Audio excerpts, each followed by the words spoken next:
Welcome and hello from Alex, with a story from r/PettyRevenge, where a guy stood her up for refusing to pay for a sushi dinner across town, so she treated herself to a fancy omakase instead. Coming up next is a story from Andricker1012. My date blew me off for not buying him sushi. I got $400 omakase instead. Hi, so there was this event at a bar that I was planning to go to this weekend, and I asked this guy to be my date that night as I don't like being alone in crowded, unfamiliar places. At first he seemed quite enthusiastic as he messaged me a lot about it. One time, he causally mentioned how expensive going out in New York City has become, which is true by the way. I went, "No worry, I will pick up the tab and we will have a good time." I genuinely did not think of it as a big deal since I am not the most frugal person in the world. So the night before our supposed date, I wanted to confirm everything and messaged him that, well, we can also grab something to eat beforehand. What kind of food do you like? He got back to me, saying there is a sushi place in Queens he wants to try. Initially, I was struck this being bizarre, as the bar is in the West Village and if we do what he wants, I'd have to forfeit most of the night to be in Queens. And the only reason why we are even hanging out is because I wanted to go to this bar. So I made a logical response, suggesting we could get something else near the bar. He became unresponsive when I pressed for a confirmation from him for the itinerary. He said he needed to think about it. At this point, I'd realize he really takes me for a meal ticket. He's trying to get me capitulated to his demands, as it's already Friday night and I am running out of options of people still free and available, which as matter of fact I was. He really derailed my plan. And I pulled out my phone and booked myself a $400 17-course omakase at a very nice place in the village. I had blast with the insanely delicious meal and I posted the picture of the sushi to my Instagram stories. He messaged me later, claiming he's sorry and he got busy with family, blah blah blah. I blocked him immediately. This guy sounds like a total jerk. Honestly, good for Opie for treating herself instead. A $400 omakase sounds amazing. Definitely a better use of her time and money than that flaky date. Seriously, who ditches free sushi, especially fancy omakase? Plus, the whole Queens thing was just strange. Opie dodged a bullet there. Blocking him was the perfect move. No time for users like that. I bet those Instagram pictures made him seriously regret messing up. Coming up next is a story from then West 3118. About 3 years ago I had a contractor rip me off about $2,000. Here is my revenge, it's also still in play. As well, I had a contractor screw me over about $2,000. I downloaded a burner number app, so every few months I'll call this guy from random number, ask about his business and see if he would be willing to work for me. He owns a concrete pumping co. So sometimes I tell him I need a pump at so and so on a certain day, ask if he's cool with a check or should I hit the bank for cash. Hook, line, and sinker. Then he loads up his equipment and drives an hour to get to a job site that doesn't exist. I almost always send him somewhere I know he has to drive past a friend's home or place of employment. Friend then calls me and tells me the head contractor is almost to the site. Every once in a while I'll ask if he can provide a 10-man crew with the pump, as it's just me and Grandpa putting in a garage and we are not that good. It's been going on for 3 years now. Labor, fuel, loss of real work. That $2,000 has had to cost him well over $15,000 by now, if not more. I am in the concrete business. If anyone gives me crap about how cruel I am, oh well, I still sleep pretty good at night. He is not competition in my line of work. He was someone I used to hire to pump crete. He knew he messed up. He said he would make it right, and that was the last time he ever called me or answered a call from my real number. This revenge plot is elaborate. On one hand, getting ripped off for $2,000 is awful, and wasting someone's time and resources for years is a pretty creative way to get back at them. The contractor definitely sounds like they deserved it, but there's something about the ongoing nature of it all that feels a bit, well, petty. Maybe Opie could get some closure by stopping now that the contractor has suffered a significant financial blow. Either way, kudos for the planning and execution. That's some serious long-con revenge. Coming up next is a story from Lulu1997, and if you like the video so far, don't forget to like the video. It only takes a second and helps me out a lot. I was a bullied kid and now feels kind of good to see the people who made my high school years hell have a bad life. Well, not sure if this will be removed because I actually didn't take any action on their apparent bad luck today, or because this just sounds like me being an but couldn't think of anywhere else to post. I was made fun of because my teeth not being straight, because of my big nose, because someone saw my drunk dad around on weekends and that was joke, because teachers liked me, because I lived really far from school, because I didn't have money to buy much during lunch, or because if my shoes or backpack were still fine I would use them the next school year as well because we were broke. You name it, I had it. Even some people I thought I was being friends with would eventually join whoever was the coolest kid around and making me feel like shit. And I know we were kids. This doesn't mean these people are bad persons still today. I don't know them, but I was a kid too and I wasn't a fucking bully. I was always the youngest of my class because my country allows people to skip grades, so I graduated high school at 14. Fast forward, I am 26 now. I live in a small city and work for a manufacturing company who is the biggest employer of the region, so naturally people I know end up working there since there's a lot of people. I was recently promoted and now make like 7 times the average salary of my country. Own a decent car that's paid in full. About to graduate from my master's. Am saving to buy a house, have good friends, go on weekend getaways a couple times a year, and I'm a happy person.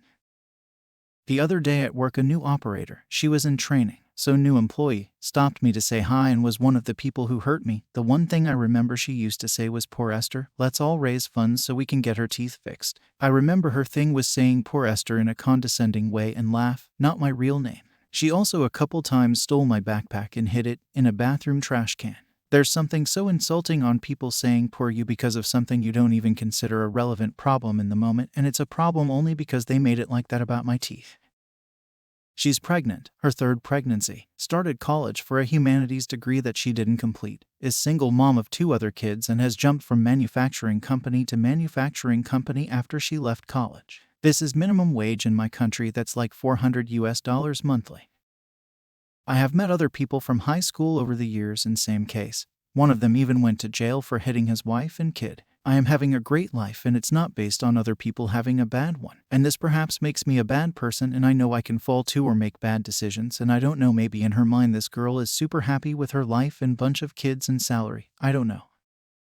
But I know if my decisions ever make me pull the short stick, I won't have people pleased with my bad luck as I am with theirs, because I am not a fucking bully and I don't damage people intentionally for fun as these assholes did. Guess the conclusion here is, bad years don't last forever. High school is just a phase, and being the queen bee in high school doesn't mean a successful life. Driving to high school in a cute car or having much money for lunch or being successful in high school doesn't mean that's for life. Just as being the rug everyone steps on doesn't mean you're going to be it forever.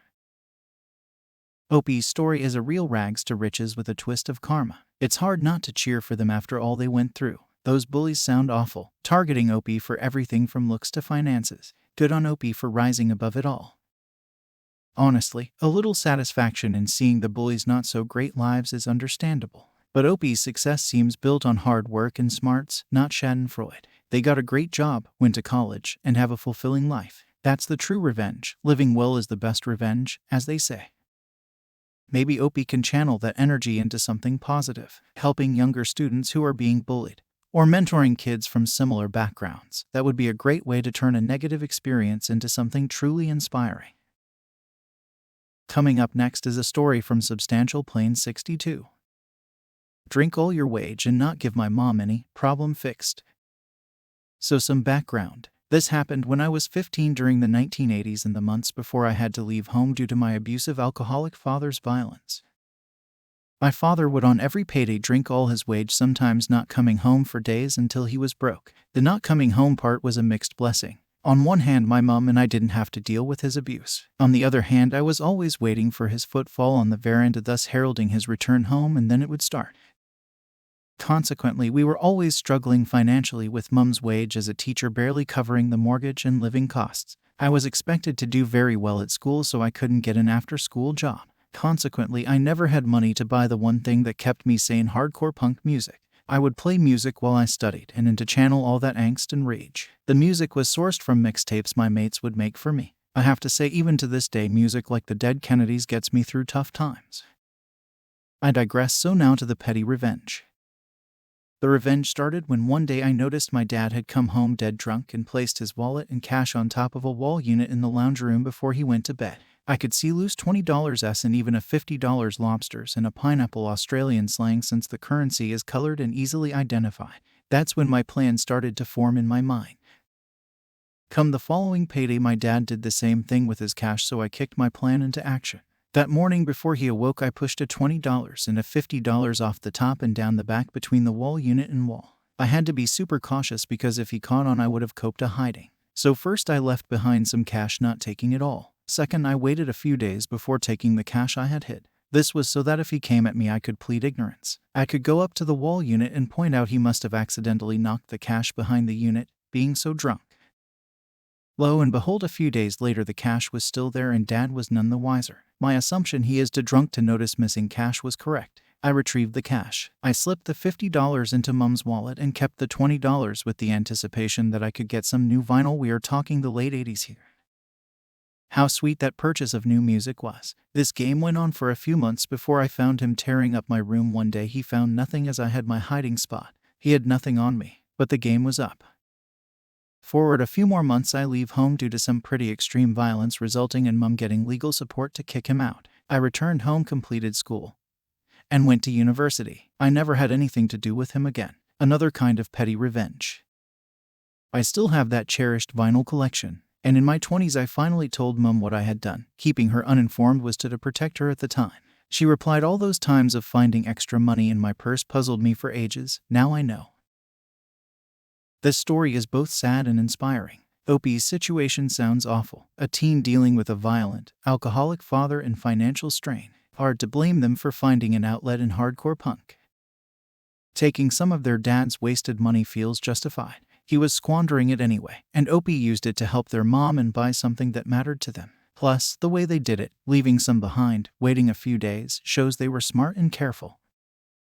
Opie going to university and building a good life, that's the real triumph. Breaking the cycle of abuse and creating their own success is the sweetest revenge. And that cherished vinyl collection, a badge of honor for surviving a tough time. Good on Opie. Coming up next is a story from Svarriant. Make my mom cry. I'll call you by multiple ex-wives' names. Some necessary backstory. I have a complicated relationship with my uncle, Jeff, who is older than my dad. When I was a kid, I thought of him as the stereotypical cool uncle. Played guitar, rode a motorcycle, that kind of stuff. I always wanted to hang out with him. As I got older, I started noticing there was always some tension between him and my dad. But my dad assured me it was family drama from before I was born and not to worry about it. Whatever the drama, Jeff never let it affect his treatment of me, so he was still cool in my book. Now, Jeff may have been a cool uncle, but apparently he was very, very, very bad at being a husband. As of me writing this, he's had 5 ex-wives. There was no abuse or violence or anything. He was just an emotionally unavailable guy, and every subsequent wife got sick of his shit and left. This story is about wife number 5. I met her for the first time at a family brunch when I was probably 14 or 15. She had a very unusual name, important for later, so let's call her Ophelia. Ophelia was very sweet to me all afternoon. No red flags, nothing. But after my parents and I returned home, I caught my mom sitting on her bed, crying. My dad was worried, asking her what happened, and after eavesdropping for a bit, I caught snippets of how Ophelia was cold, rude, and nasty to my mom all afternoon. And it was only my mom that she did this to, at a table with about 8 other family members. My mom couldn't figure out why or what she'd done to make Ophelia treat her like that. As far as I could tell from my teenage vantage point, she'd done nothing wrong. Ophelia was, apparently, just an asshole to her for no reason. Now, my mom is tough as nails. She was born and grew up under a military dictatorship in a foreign country. Point being, she doesn't cry, so whatever it was, it must have been bad. I didn't know exactly what Ophelia said, but I know one thing: you make my mom cry, you're on my shit list.